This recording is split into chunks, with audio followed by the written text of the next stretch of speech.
नमस्कार. मधुप्रवेश किचनमध्ये आपल्या सगळ्यांचं अगदी मनपूर्वक स्वागत. मी माधवी. गणेशोत्सवाच्या आपल्या सगळ्यांना माझ्याकडून खूप खूप भरभरून शुभेच्छा. बाप्पा आपल्या मनातल्या सगळ्या इच्छा पूर्ण करो हीच प्रार्थना. माझ्या घरचे जे बाप्पा आहेत ते तुम्हाला दाखवणार आहे आणि घरी केलेले आरासही मी दाखवणार आहे तुम्हाला. चला तर मग बघूया.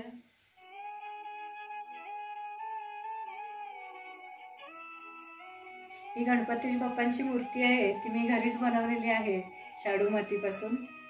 गेली 3 वर्ष मी गणपती बाप्पांच्या मूर्ती घरीच बनवते आहे.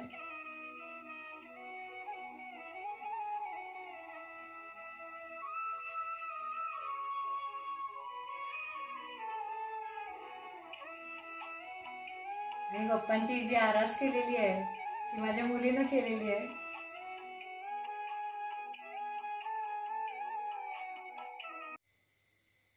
गौरी गणपतीच्या नैवेद्यासाठी या अगोदरही मी चॅनलवरती बऱ्याच रेसिपीज दाखवलेल्या आहेत.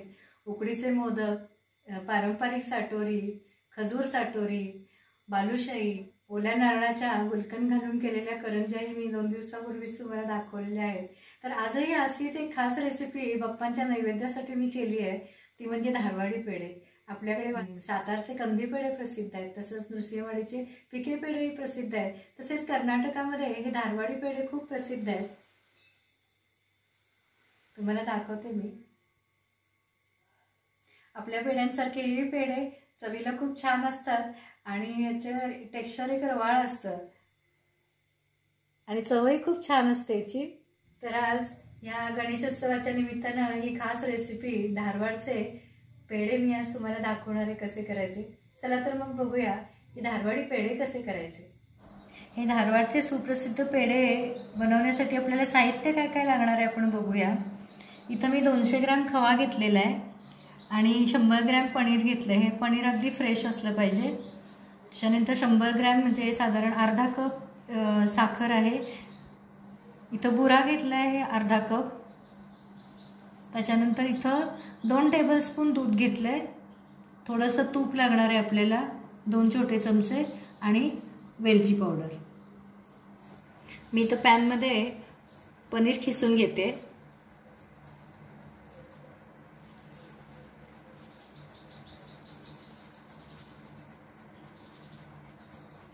या पेढ्यांसाठी पनीर वापरताना मात्र अगदी फ्रेश पनीर घ्यायचं. मी गॅस अजून सुरू केलेला नाही आहे. हे पॅनमध्ये अगोदर पनीर हे सगळं खिसून घेतलंय. मी आता गॅसची फ्लेम ऑन केली आहे, लो टू मीडियमवरच आहे. आता मी पॅनमध्ये थोडंसं तूप घालून घेणार आहे.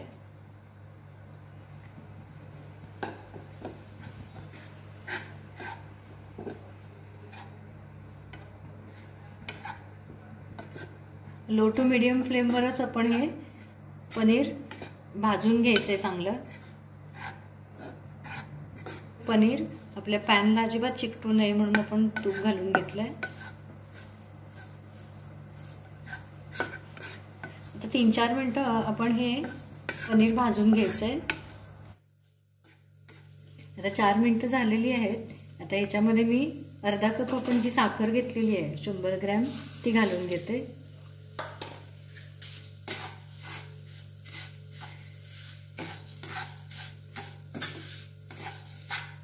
आता हे साखरेबरोबर हे चांगलं मिक्स करून चांगलं भाजून घ्यायचं आहे.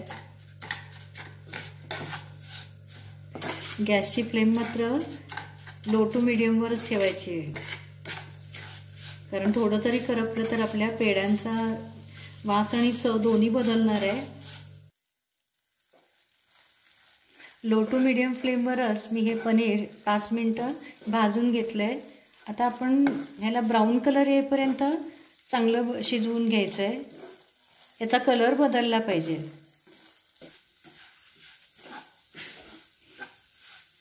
बघा आता तुम्हाला रंग बदललेला दिसत असेल.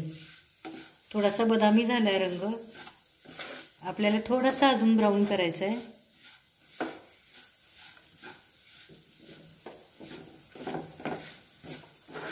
बघा आता बरोबर 12 मिनिटं झालेली आहेत.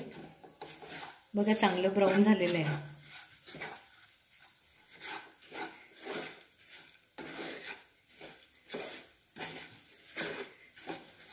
आता हे मी एका प्लेटमध्ये काढून घेते आणि थंड व्हायला ठेवते. मी गॅसवरून पॅन खाली घेतलाय तरीसुद्धा मी एकसारखं हलवत राहिली आहे, कारण पॅन गरम आहे. डार्क ब्राऊन कलर येऊन किंवा करपून द्यायचं नाही पनीर. तुम्हाला याचा ब्राऊन कलर लक्षात आला असेल. आता याच पॅनमध्ये पुन्हा मी थोडंसं तूप घालून घेते आहे. खवा याच्यामध्ये आपण घालून घ्यायचा आहे. खवा जर तुम्ही फ्रीजमध्ये ठेवला असेल तर अगोदर तो नॉर्मल टेम्परेचरला येऊ दे आणि मगच मी भाजायला घ्या. हा पण आपल्याला ब्राऊन कलरवरती भाजायचा आहे. गॅस लो टू मीडियमवरच ठेवायचा आहे. आणि आपण तूप घातल्यामुळे अजिबात चिकटत नाही आहे बघा खवा खाली. आपल्या इकडे आपण जे सातारचे कंदी पेढे खातो किंवा वाडीचे जे फिके पेढे असतात तर त्याच्यामध्ये सुद्धा हा खवाच असतो, पनीर असत नाही आपल्याकडे. पण हे धारवाडचे स्पेशल पेढे आहेत, त्याच्यासाठी पनीर वापरलं जातं. बघा तर रंग थोडासा बदलत आलाय, पण आपल्याला ब्राऊन कलर करायचा. पेढ्यांचा जसा रंग असतो तसा आपण थोडासा ब्राऊन करणार आहोत त्याला. बघा खवा असा छान भाजून होईल तसा त्याचा गोळा तयार व्हायला लागतोय, सुटायला लागतंय पॅनपासून.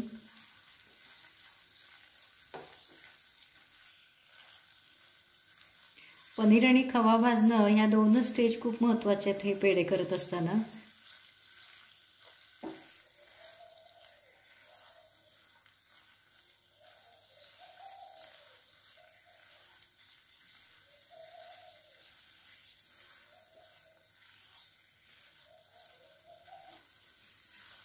बघा आता खवा आपला अगदी ब्राऊन झालेला आहे, तुम्हाला दिसत असेल. जवळून दाखवा.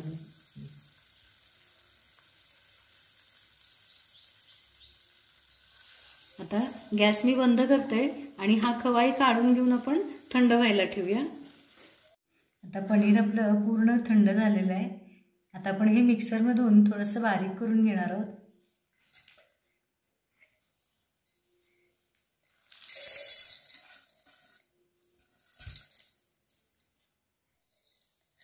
बघा मी मिक्सरमध्ये बारीक करून घेतली आहे. चांगली पावडर झाली आहे, पण तरीसुद्धा आपण याची पेस्ट करून घ्यायची आहे, कारण आपल्याला या पेढ्यांना जर तुम्ही बघितलं तर रवाळ टेक्स्चर असतं. तर ते येण्यासाठी आपण याची पेस्ट करून घेऊया. त्याच्यासाठी मी थोडंसं म्हणजे 2 टेबलस्पून याच्यामध्ये दूध घालून घेणार आहे. मी आता मिक्सरला पुन्हा फिरवून घेते एकदा. बघा किती छान पेस्ट तयार झाली आहे. आता ही पेस्ट आणि खवा आपण दोन्ही पुन्हा गरम करून घेणार आहोत. तर भाजलेला खवा आणि हे पनीर जे आपण पेस्ट तयार करून घेतली आहे ते मी एकत्र केलेलं आहे आणि हे पुन्हा आपण भाजून घ्यायचं आहे.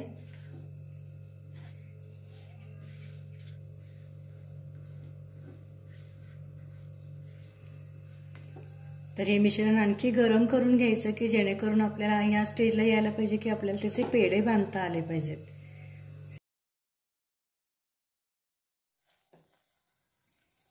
मिश्रण मी 5 मिनिटं एकसारखं हलवत लो फ्लेमवरतीच भाजून घेते.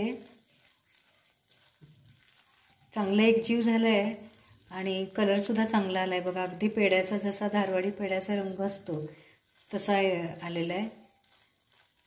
आता आपण चेक करून बघायचं की आपल्याला याची गोळी बांधता म्हणजे पेढा बांधता येतो की नाही. तर थोडंसं मिश्रण घ्यायचं आणि थोडंसं मी थंड व्हायला ठेवणार आहे. गॅस मी अगदी लो फ्लेमवरती ठेवला आहे आता, कारण ती गोळी थंड होऊन आपण त्याचे पेढा बांधता येतो का बघणार आहे. तोपर्यंत हे मिश्रणही आपण एकसारखं हलवत राहायचं आहे.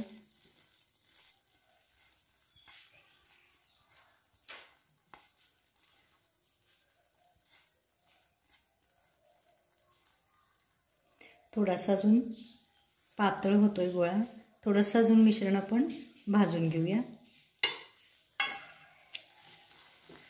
थोडं घट्ट झालं पाहिजे अजून.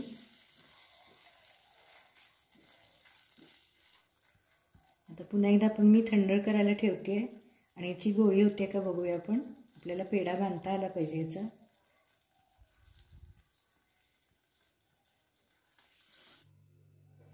बघा आता याची छान गोळी झालेली आहे, म्हणजे पेढा आपल्याला याचा बांधता येणार आहे. तर मिश्रण आपलं झालेलं आहे. याच्यामध्ये आपण आता ही वेलची पूड घालून घेऊया.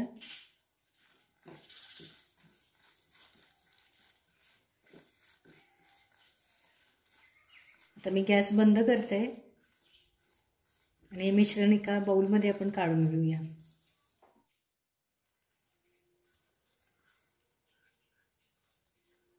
हे मिश्रण खूपच गरम आहे. हे आपण थोडंसं आपल्याला हात घालून बांधता येतील पेढे.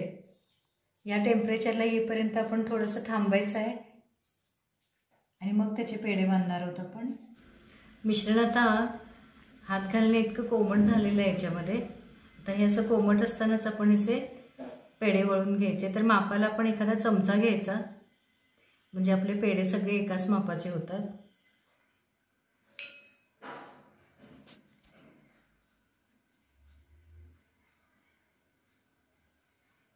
पेढे तुम्ही लांबट करा किंवा गोलही केले तरी चालतील, तुमच्या आवडीप्रमाणे करा. इथं मी तगार ठेवली आहे, ज्याला आपण बुराई म्हणतो. मी घरीच बनवलेला आहे. आणि ही तगार कशी बनवायची हेही माझ्या चॅनलवरती मी अगोदर व्हिडिओ पोस्ट केलेला आहे. जे व्ह्यूअर्स नवीन आहेत त्यांच्यासाठी पुन्हा एकदा मी ह्या तगारची रेसिपीची लिंक मी खाली डिस्क्रिप्शन बॉक्समध्ये देते.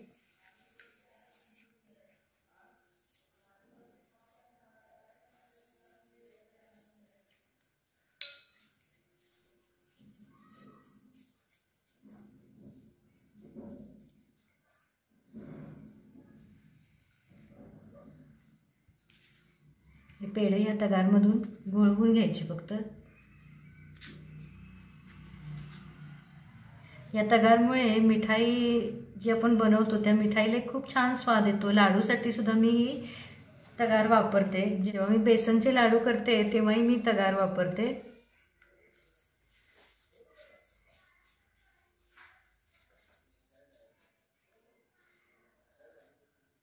शक्यतो 1 चमच्याचंच प्रमाण ठरवा, म्हणजे मग सगळे आपले पेढे जे आहेत ते एकसारख्या साईजचे होतात.